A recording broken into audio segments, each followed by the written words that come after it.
অনুষ্ঠানে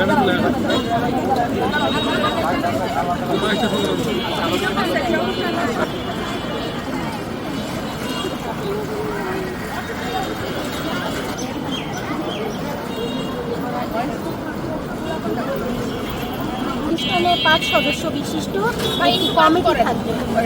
এটা নীতিমালা দিয়েছে প্রথম থেকে।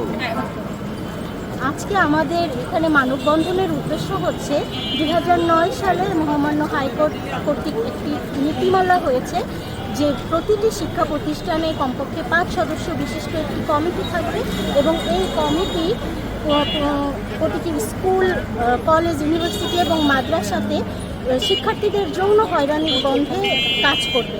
আমরা অবিলম্বে এই নীতিমালার সুষ্ঠু বাস্তবায়ন চাই।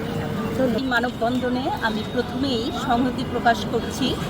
আমাদের মহামান্য হাইকোর্ট 2009 সালে যে নির্দেশিকা দিয়েছিলেন যে প্রতিটি স্কুল, কলেজে, শিক্ষা প্রতিষ্ঠানে যৌন হয়রানি বন্ধের একটা প্রতিরোধ কমিটি থাকবে, যে কমিটিতে তারা স্কুলের কোনো শিক্ষার্থী যদি যৌন হয়রানির শিকার হন সেখানে অভিযোগ করবে এবং এই অভিযোগের সুষ্ঠু তদন্ত হবে এবং তদন্ত শেষে তার শাস্তি তাকে আইনের আওতায় আনতে হবে। কিন্তু দুঃখের বিষয় হলো এই 2026 সালে এসেও আমরা দেখছি যে প্রতিটি শিক্ষা প্রতিষ্ঠানে এই ধরনের কমিটি এখনও গড়ে ওঠে নাই। যদিও বা কমিটি থাকে সেটা নামে মাত্র এবং এই কমিটির কোনো কার্যকারিতা আমরা এখনও দেখতে পাই না।